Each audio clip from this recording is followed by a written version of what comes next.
ये शेर सुना होगा।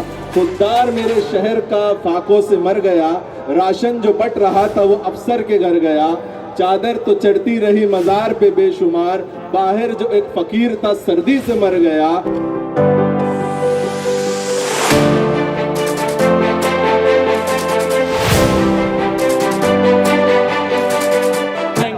भाइयों, मैं अपनी कथा नहीं बताने आया हूँ।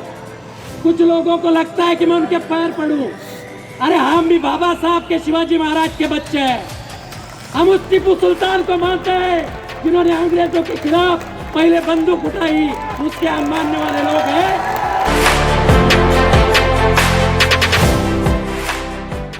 Style yourself with outfits from the Fashion Factory. Bhiwandi की famous last choice in company की दूसरी ब्रांच द फैशन फैक्ट्री, जहां आपको मिलेंगे ढेरों ऑप्शंस अपने आउटफिट के लिए। यहां आपको टी शर्ट मिलेंगी सिर्फ ₹99 में और 1000 रुपीज में मिलेंगी 3 शर्ट्स, और इतना ही नहीं 500 रुपीज में जीन्स भी अवेलेबल है। इसके अलावा ट्रेंडिंग बैगी जीन्स मिलेगी सिर्फ ₹600 में। तो विजिट करें fashion factory, Khandupara road, Farid arcade के पास, ऑपोजिट हैदराबाद ईरानी चाय।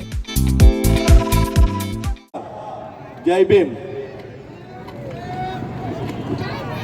गए बहुत से साल से जिजाऊ विक्रमगढ़ जैसे छोटे से गांव में 15 साल से शुरुआत किया था। भिवंडी से मेरी एक नाल थी कि 91 से 95 तक मैं भिवंडी में कॉलेज में था। तभी से मेरे को लगता था कि भिवंडी का सुधार होना चाहिए। वो 30 साल में 25-30 साल में मैं देख रहा हूँ कि भिवंडी दिन पे दिन समस्या बढ़ रही है। इसलिए गए 5 साल से पंकज और पंकज की पूरी टीम भिवंडी शहर में काम कर रही है कि जो हमारे बहने हो, सिस्टर हो, जो भाई हो, जो छोटे बच्चे हो, बुजुर्ग दादाजी हो, अंकल हो, सभी का मेडिकल का इलाज मुफ्त में होना चाहिए। इसलिए भिवंडी में हमने मोहल्ला क्लिनिक भी खड़ा किया है। जगह जगह पे कैंप करते हैं और जो अपने मेहनत से आया हुआ जो अतिरिक्त पैसा है वो अपना अब आप सब भाई बहनों का है। वो अधिकार के रूप से आपके सबके आरोग्य की रक्षा जिजाऊ करते हैं। आप उनको देखेंगे शिक्षा के बारे में भिवंडी की क्या पोजीशन है, कोई आके देखता ही नहीं। किसी ने कभी इंदिरा गांधी हॉस्पिटल देखा है, कभी जाके कोई स्कूल देखे है, लेकिन अपनी जिजाऊ गए अनेक साल से हर स्कूल में जाके नोटबुक बांटे, हर गली गली में क्लासेस लेते हैं। मेहंदी क्लासेस रहने दो, इंग्लिश स्पीकिंग क्लासेस रहने दो, बच्चों के क्लासेस रहने दो। अपने बच्चे पढ़ना चाहिए।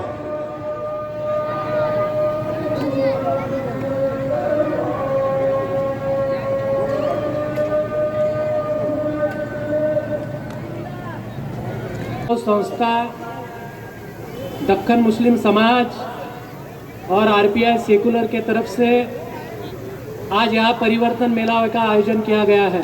वो कहती है कि हमको रिवॉल्यूशन चाहिए। हम उस रिवॉल्यूशन की बात कर रहे हैं।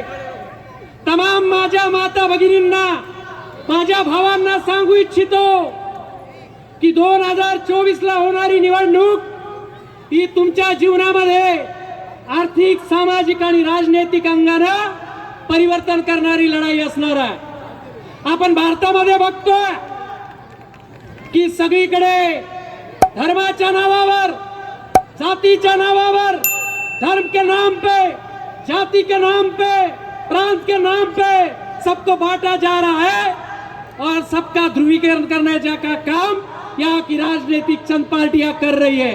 लेकिन इस सम्मेलन के द्वारा हम ये भिवंडी के जनता को मैसेज देना चाहते हैं।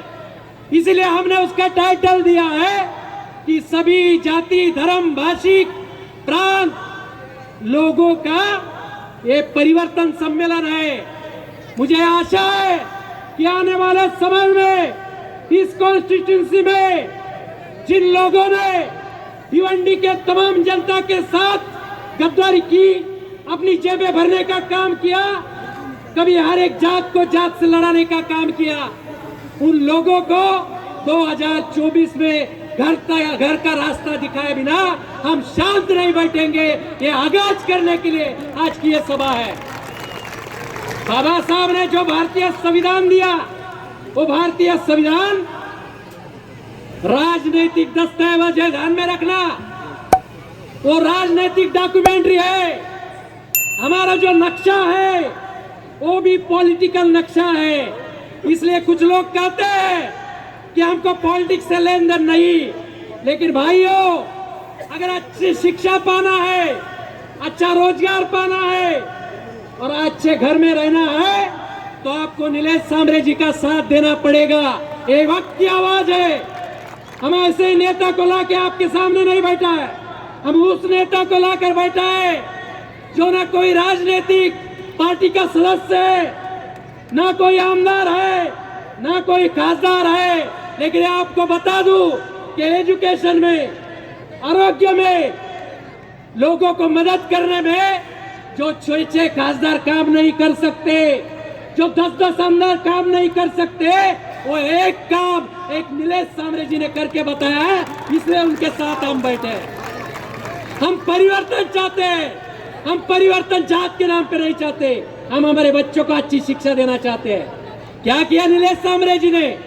नीलेश सांबरे जी ने हजारों बच्चों को एमपीएससी का मुफ्त में शिक्षण दिया, हजारों बच्चों को अच्छी तालीम दी, हजारों गरीबों के बच्चे अधिकारी बने।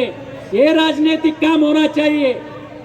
आरोग्य के बारे में सोचोगे तो सबसे ज्यादा, अगर मैं महाराष्ट्र में बता दूं कि सबसे ज्यादा अगर कोई आरोग्य के कैंप लगाया है तो वो नीलेश सांबरे जी के जिजाऊ संस्था ने लगाया है। ये भी रिकॉर्ड है। इसलिए वो किसी के आइडेंटिटी के मोहताज नहीं है। महाराष्ट्र गवर्नमेंट को गए महीने में उनको अवार्ड देना पड़ा। 2024 का युवा आइकॉन कैसा होना चाहिए? ये नीलेश सांबरे जैसा होना चाहिए। ये भी अवार्ड देने का काम गवर्नमेंट ने किया। तो ऐसे नेता को जो हमारे बच्चों के तालीम पे, हर समाज के गरीब तबके पे, हर समाज के, हर जाति के, हर धर्म के, हर भाषा के लोगों के लिए काम करता हो, मुझे लगता है सबसे ज्यादा अगर आंखों का ऑपरेशन किसने मुफ्त में किया होगा तो नीलेश सांबरे जी ने किया है। हर रोज देखो सैकड़ों कार्यकर्ता हर गली गुच्चे में जाके काम करते हैं, लोगों की केयर करते हैं। और हमारे लोग क्या करते हैं? हमारे लोग जो सत्ता में बैठे हैं वो डीपी प्लान बनाते हैं। वो डीपी प्लान कैसा? वो डीपी प्लान कैसा? पद्मानगर में हिंदू बस्ती, डीपी प्लान में कब्रस्तान पद्मानगर। कि तमाम परेशानियां राजकारण की वजह से होती है और उसका सलूशन भी राजकारण के अंदर है। तो हम एक अच्छा राजनेता अगर से हमारा प्रतिनिधि बनाएंगे, अच्छे राजनेता को हम लोग अगर चुन के देंगे तो इंशाल्लाह। आपने ये शेर सुना होगा, खुददार मेरे शहर का फाकों से मर गया, राशन जो बट रहा था वो अफसर के घर गया, चादर तो चढ़ती रही मजार पे बेशुमार, बाहर जो एक फकीर था सर्दी से मर गया, रोटी अमीर शहर के कुत्तों ने छीन ली। देखिए, रोटी अमीर शहर के कुत्तों ने छीन ली, फाका गरीब शहर के बच्चों में बट गया, चेहरा बता रहा था कि मारा है भूख ने, हाकिम ने कह दिया कि कुछ खा के मर गया। जय हिंद, जय महाराष्ट्र।